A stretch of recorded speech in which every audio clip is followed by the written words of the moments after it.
हाँ जी, हाँ जी, हाँ जी, हाँ जी।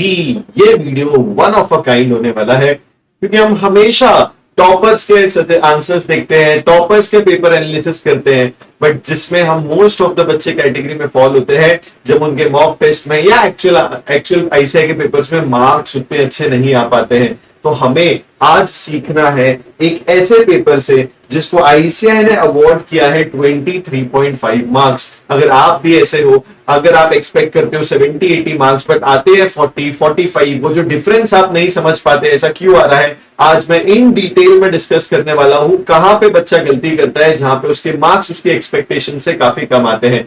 एक ये मई 2026 का पेपर है जो थोड़ा ट्रिकी पेपर भी था। इस बच्चे का एक मेरे को व्हाट्सएप पे पेपर आया था, उसने बोला सर एनालाइज कर लो। मैंने बोला बिल्कुल एनालाइज करते हैं और इतना डिटेल में करते हैं कि हर बच्चे का जिनके आने वाले पेपर है उसे एक एक्चुअल में ऐसे मार्कशीट से सीखने मिले जिससे वो सबसे ज्यादा रिलेट कर पाए। ठीक है, जिसके 80 मार्क्स आए उससे आप नहीं रिलेट कर पाओगे क्योंकि उसमें आपको डायरेक्ट जो लिखना चाहिए थे वो लिखा है। यहां पे आप समझ पाओगे कि क्या गलतियां हुई होगी। ठीक है, चलो जी इस वीडियो को स्टार्ट करते हैं। मैंने एक रिपोर्ट बना ली है, पूरी मैं आपको बताऊंगा। सबसे पहले इस बच्चे को 23 मार्क्स आए हैं। ठीक है, उसके बाद आई एम सो हैप्पी कि शी कंसेंटेड कि भाई यस सर मेरा पेपर यूज करके आप बना लो। ठीक है, चलो सबसे पहले हम देखेंगे कि इसने क्वेश्चन नंबर 1 2 3 4 5 6 क्वेश्चन होते हैं, एक स्किप कर दिया, चलो ठीक है, कोई दिक्कत की बात नहीं है। अगर मैं देखूं तो क्वेश्चन नंबर 1 में उसे 6 मार्क्स मिला out of 20।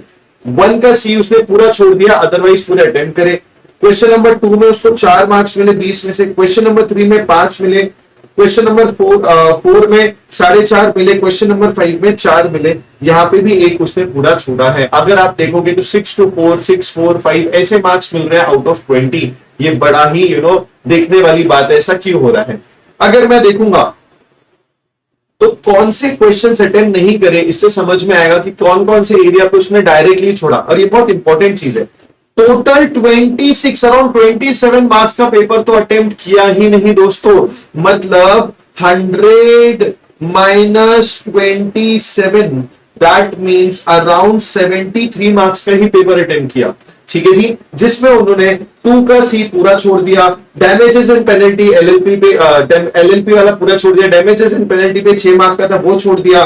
Privity exceptions doctrine of privity of contract के एक्सेप्शंस पे 6 मार्क का 5 सी था, वो छोड़ दिया। डीबीआर वर्सेस प्रेफरेंशियल उसको नहीं समझा होगा, वो उन्होंने छोड़ दिया। सेक्शन 47 कंटिन्यूइंग अथॉरिटी पे क्वेश्चन आया था, उसको पार्टली छोड़ा है, 2 मार्क का 2 मार्क का, और एक बेंड डिलीवरी 1.7। तो ओवरऑल 27 मार्क्स का उन्होंने छोड़ दिया है। अगर आप देखोगे जितना छोड़ा है उससे कम मार्क्स मिले हैं, मतलब अराउंड 27 मार्क्स का छोड़ा है और मार्क्स 23 मिले हैं। सबसे पहले learning paper completion is very important. अगर आप इतना सारा छोड़ के आओगे तो इवेंचुअली आपके मार्क्स नीचे की तरफ ड्रैग होने वाले हैं। अब हम एक एक क्वेश्चन वाइज देखते हैं इस बच्चे की क्या क्या गलती हुई है। ठीक है जी, सबसे पहले आते हैं हम बच्चे के सजेस्टेड के क्वेश्चन नंबर 5A पे। ठीक है, सबसे पहले मैं आता हूं क्वेश्चन नंबर 5A पे। ठीक है, चलो ये रहा उसका एनालिसिस रिपोर्ट। अब अगर आप देखोगे सजेस्टेड आंसर, मैं क्वेश्चन नंबर 5A के सजेस्टेड पे जाना चाहूंगा। ठीक है,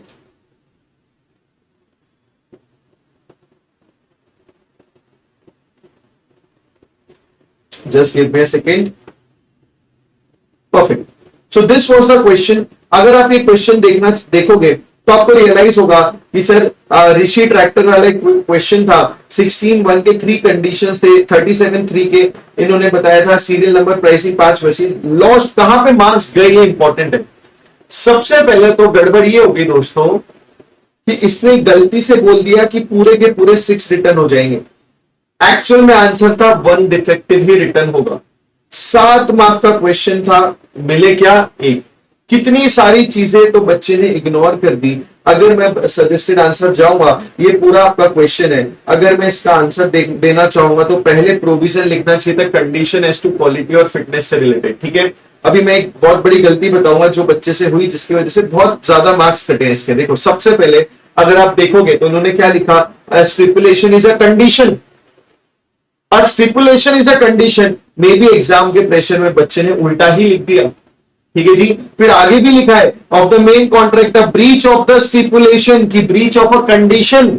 मतलब स्टार्टिंग ही जब चेकर पढ़ रहा होगा, पहला ही क्वेश्चन पहले ही क्वेश्चन का आंसर का बेसिक कॉन्सेप्चुअल क्लैरिटी में बच्चे को कंफ्यूजन था, तो हुआ क्या, फर्स्ट इंप्रेशन ही बिगड़ गया। ठीक है, फिर उसने ये सब लिखा है, सेक्शन नंबर का रेफरेंस लिए, चलो एक बार का मानता हूं, तो भी इतने लिखने पे उन्होंने थोड़ा बहुत उन्हें समझा होगा तो 1 मार्क दे दिया।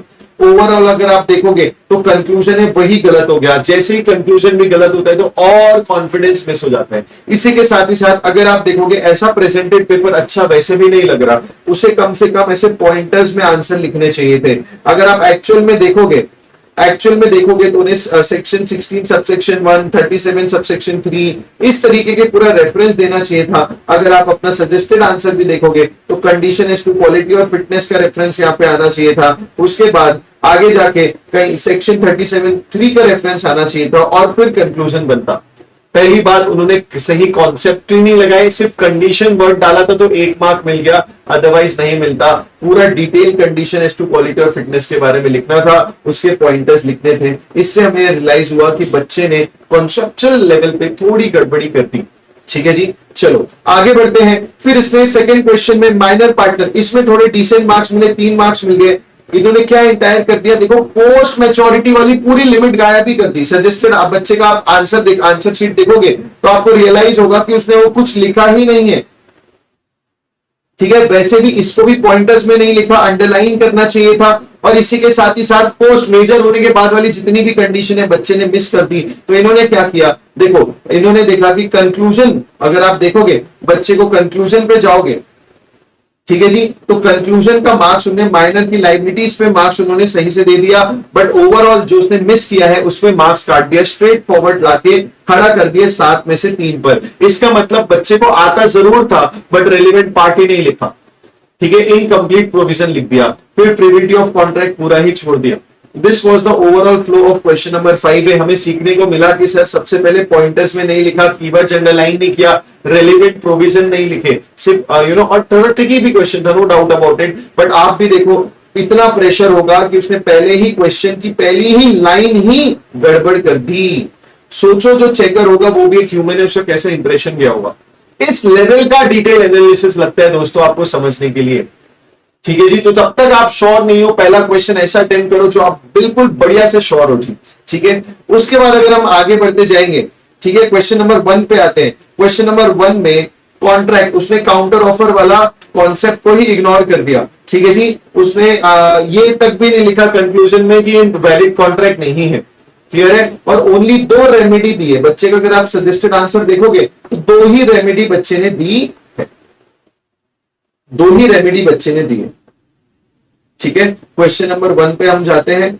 अगर आप देखोगे 2 ही रेमेडी उसने दी है, ये लिखा है। ठीक है, इसके आधे मार्क्स मिले, बट अगर रेमेडी में आप जाओगे तो 1 और 2 रेमेडी उसने दी है, बचे हुए रेमेडीज उसने नहीं दी। ठीक है, इसलिए अगर आप देखोगे तो टोटल मार्क्स बच्चे को मिला है 2 मार्क्स मिला है। टोटल क्वेश्चन कितने मार्क्स का था, टोटल क्वेश्चन कितने मार्क्स का था, 7 मार्क्स का था। कितने मार्क्स का था, 7 मार्क्स का था। सेकंड वाला क्वेश्चन, इसमें भी लर्निंग वाली चीज है। सेक्शन 8 पे कंपनी था, 7 में से 3 मिला। अब गड़बड़ क्या हुई, बच्चे ने प्रोविजन लिखा, मतलब उसको जितना भी सेक्शन 8 से रिलेटेड आ रहा था लिखा। देखो यहां पे उसको मार्क्स मिल गए, ठीक है, बट ये जो 9 लिखा यहां गड़बड़ हो गई। इसका हमें ये समझ में आता है सर प्रोविजंस में भी मार्क्स मिलते हैं, तो कभी कभी हो सकता है कंक्लूजन में आप श्योर ना हो, बट अगर आप प्रोविजन सही से लिखोगे मार्क्स मिलेंगे। 3 मार्क्स मिले 7 में से। पहला पार्ट में उन्होंने गलत आंसर कर दिया था तो 2 मार्क्स तो उन्होंने वैसे ही कट कर दिया। ठीक है जी, और 2 मार्क्स ओवरऑल लैंग्वेज में कट किया है। बट इससे ये लर्निंग मिलती है कि प्रोविजंस पे भी बेटा मार्क्स मिलते हैं। डिसोल्यूशन में था 1 मार्क मिला। सेक्शन 47 जो सबसे इंपॉर्टेंट सेक्शन था उसके बारे में बच्चे ने रेफर नहीं किया। अगर आप देखोगे सेक्शन 47 रेफर नहीं किया, थोड़ा सा बस लिखा है बेटा, और वो उसमें भी इनकम्प्लीट लिखा है, इसमें भी कॉन्फिडेंस नहीं था। तो अगर आप देखोगे तो 1 मार्क स्कोर किया है, पूरा क्लियर सीक्वेंस कुछ भी नहीं लिखा, तो 1 मार्क 6 में से उन्होंने दिया है। फिर क्वेश्चन नंबर 2 में जाओगे, सेल ऑफ गुड्स पे था, पूरे के ओवरऑल जितने सेक्शन थे सब गलत कर दिए। बच्चे ने लिखा नहीं, प्रोविजन पे कुछ मेहनत नहीं करी, कंक्लूजन तीनों सही कर दिए। तो अगर मैं क्वेश्चन नंबर 2 बच्चे का जाके देखूंगा, अगर मैं क्वेश्चन नंबर 2 बच्चे का जाके देखूंगा तो मुझे ये रियलाइज हो रहा है कि बच्चे ने, मुझे ये रियलाइज हो रहा है, 2 का ए पहले देखते हैं। बच्चे ने कंक्लूजन तीनों सही किए, ये देखो कंक्लूजन तीनों सही करे, कंक्लूजन का एक एक मार्क मिल गया, बट ओवरऑल क्वेश्चन कितने मार्क का था बेटा? ओवरऑल क्वेश्चन कितने मार्क का था? ओवरऑल क्वेश्चन था आपका 7 मार्क का। ओवरऑल क्वेश्चन कितना था? 7 मार्क का। कंक्लूजन तीनों सही थे, तीनों के एक एक मार्क मिले, बट सोचो प्रोविजन लिखना इतना इंपॉर्टेंट था, 4 मार्क्स कट हो गए। वैसे ये पूरा ब्लैंक छोड़ दिया डीबीआर, मतलब 3 marks forfeited, blank, under written, कुछ भी नहीं लिखा, सिर्फ 1 पॉइंट लिखा, उसको मार्क्स मिल गया होगा। अगर आप देखोगे पहले 2 का भी उन्होंने किया था, तो उस पे उनको मार्क्स मिल गया होगा। फिर उस कंस्ट्रक्टिव नोटिस पे था, फिर उसके बाद एलएलबी अटेम्प्ट ही नहीं किया, मार्क्स कट हो गया। ठीक है, फिर थर्ड नंबर का क्वेश्चन देखते हैं बच्चे का।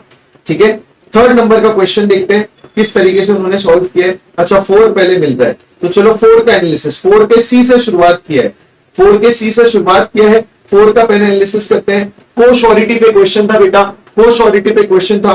No calculation and all correct figures होने चाहिए, 20 लाख, 20 लाख, 10 लाख, 10 लाख। बच्चे ने कोई कैलकुलेशन किया नहीं है। अगर आप इसका सजेस्टेड आंसर देखोगे, ठीक है जी, अगर आप इसका सजेस्टेड आंसर देखोगे 4A का, तो as per the provision of Indian Contract Act, ये सब उन्होंने बात करी, बट कोई भी तरीके का कैलकुलेशन किया नहीं, और कैलकुलेशन रिक्वायर्ड था जो प्रोविजन लिखा है ये वाला, उस पर उनको 1 मार्क मिला है। और इन दिस केस जो उन्होंने बताया लाइबिलिटी ऑफ ऑल, तो लाइबिलिटी आने वाली है, वो जो सिर्फ उसने बताया कैलकुलेशन नहीं किया, उस पर 1 मार्क मिला है। This was so scoring, exam pressure में बच्चे ने क्या किया होगा, सिर्फ आंसर बता दिया, हाँ लाइबिलिटी आएगी, बट कितनी आएगी मिस कर दिया, 2 ही मार्क्स मिले। उसे कॉन्सेप्ट पता था, उसे सब पता था, मे बी टाइम की किल्लत होगी, या उसको ये नहीं समझा, उसने क्वेश्चन अच्छे से पढ़ा कि कैलकुलेट भी करके देना चाहिए, क्योंकि 7 मार्क्स का था, ऑटोमेटिकली सिर्फ प्रोविजन तो पूछेंगे नहीं। वैसे ही नेगोशिएबल में सिर्फ 7 मार्क का क्वेश्चन था, हाफ पेज भी नहीं लिखा है बच्चे ने। अगर आप देखोगे 4th का बी अगर हम चेक करेंगे, तो देखो 2 शब्द लिखे हैं, डिलीवरी कैसे होती है, बस उस पे 1 मार्क मिला गया है, बाकी कुछ नहीं मिला। देखो 7 मार्क के क्वेश्चन में क्लियर कट 14, 47, 48 कुछ भी नहीं लिखा है बच्चे ने। ठीक है, उसमें miss common law, natural justice पे था, स्टेयर डिसीजेस मिस कर दिया, आर्टिकल 141 मिस कर दिया, रीजन डिसीजन मिस कर दिया। Everything written was correct, but only 12 lines लिखी थी फॉर 6 मार्क्स। अगर आप देखोगे लिखा सब कुछ सही था, बट बहुत सारी चीजें मिस करके लिखी। ऐसे नहीं गलत लिखा, ऑब्वियसली आईआरएफ में बच्चा क्या ही गलत करता, बट बहुत सारी चीजें मिस ही कर दी, लिखी ही नहीं। कितने मार्क्स दिए गए सर? कितने मार्क्स दिए गए? 4.5 मार्क्स दिए गए।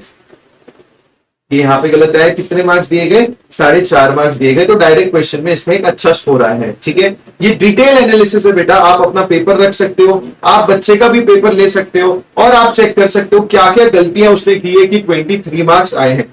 ठीक है जी, क्या क्या गलतियां उसने की है कि 23 मार्क्स आए। यहाँ पे भी आप देखोगे तो थर्ड वाले में एक अटेम्प्टेड ही नहीं है। सबसे बेस्ट आंसर बच्चे का आया है गवर्नमेंट कंपनी के 3 का बी। ठीक है, चलो उसको देख लेते हैं उसने किस तरीके से लिखा है। 3 के बी को देखते हैं। सबसे ज्यादा मार्क्स उसको मिले 3.5। ठीक है, 3.5 सबसे ज्यादा मार्क्स इस केस में मिले। परफेक्ट। अगर आप देखोगे प्रॉपर उसने लिखा फैक्ट्स ऑफ द केस,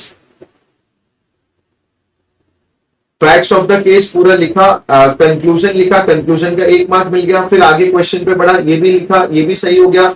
बस इसमें और अंडरलाइन वगैरह और अच्छे से करता।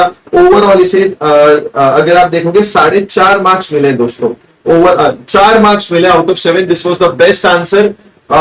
Lost all 3 conclusion correct, but only section number and definitions missing. मतलब इसने प्रॉपर डेफिनेशंस नहीं लिखी, डेफिनेशन लिखता तो 5 या 5.5 आउट ऑफ 7 हो जाते। हो सकता है, मैं मान सकता सेक्शन नंबर उसको याद नहीं होते, वो मैं एक्सेप्ट कर सकता हूं। So this is a detailed analysis report. Why student score less marks. मैंने हर एक क्वेश्चन की ये पूरी डिटेल रिपोर्ट बनाई है दोस्तों। आपको सिंपली क्या करना है, आपको बच्चे का पेपर देखना है, मैंने जो जो लिखा है, क्या क्या मिस किया, कहां कहां पे मार्क्स कटे, वो देखने हैं। ओवरऑल हमें सीखने को मिला है यहाँ पे कि अगर आपने कंक्लूजन लिखे हैं पूरे सही, तो 7 में से 3 मार्क्स जरूर मिलेंगे, बट प्रोविजन के पूरे 4 मार्क्स आपके कट हो जाएंगे। अगर आपने प्रोविजंस लिखे हैं तो आपके प्रोविजंस के मार्क्स मिल जाएंगे, बट बहुत कम मिलेंगे, कंक्लूजन्स के मार्क्स कट हो जाएंगे। अगर आपने शुरुआत के ही आंसर में, अगर आप देखोगे इस बच्चे से गलती होगी, पहले ही आंसर में उसने कंसेप्चुअली बहुत बड़ी गलती कर दी, एक खराब impression, overall attitude of the checker paper का वहां पे आगे बढ़ जाता। वो भी तो इंसान है, पहला ही कॉन्सेप्चुअली गलती उसने कर दी। प्लस अगर आप पॉइंटर्स में लिखते it will be a better presentation, कहीं कहीं पे उसने अच्छे से चीजें लिखी है, बट अगर अंडरलाइन कर देता, कंक्लूजन को अंडरलाइन कर देता, ये तो वैसी गलत कंक्लूजन था, जहां पे सही कंक्लूजन था उसको अंडरलाइन कर देता और अच्छे से चीजें वर्कआउट हो जाती। अगर आप देखोगे ओवरऑल, मैं आपको बताना चाहूंगा कि सबसे बड़ी गलती तो ये थी कि 27 मार्क्स को ऑलमोस्ट उसने अटेम्प्ट ही नहीं किया। ठीक है जी, तो हो सकता है स्पीड की वजह से नहीं किया हो। और अगर आप देखोगे बहुत सारी जगह ओवरऑल उसको 20 में से 6-6, 5-5, 7-7 मार्क्स ही मिले हैं, कहीं पे पार्टली चीजें को छोड़ दिया। तो कंक्लूजन कॉन्सेप्ट का इंपॉर्टेंट होना इतना इंपॉर्टेंट है दोस्तों। अगर डायरेक्ट क्वेश्चन है तो डायरेक्ट लिखना है, जो इन्होंने कुछ कुछ डायरेक्ट क्वेश्चन छोड़े भी है। और अगर केस स्टडी बेस्ड क्वेश्चन है तो उसमें भी प्रोविजंस पे मार्क्स है। जैसे हमने देखा ना, 7 में से 3 मार्क्स मिले बट 4 नहीं मिले, तो उसमें भी प्रोविजंस पे मार्क्स है।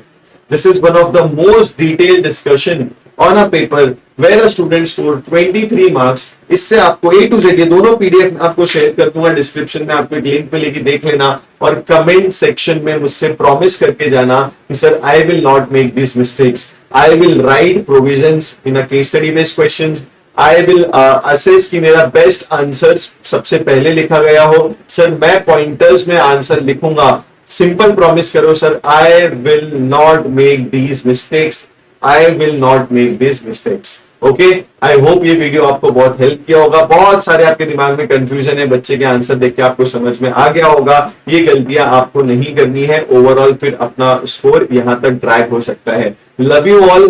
प्रॉमिस जरूर करना कमेंट सेक्शन में। चैनल पे नए हो तो नेताओं जैसे अधूरा काम मत करो भाई, लाइक कर दो, सब्सक्राइब कर दो, बेल नोटिफिकेशन ऑन कर दो, सो दैट हर वीडियो आप तक पहुंच जाए। पूरे सीए फाउंडेशन वाले दोस्तों शेयर कर देना। लव यू ऑल, मिलते हैं नेक्स्ट वीडियो में। Tata bye bye, take care.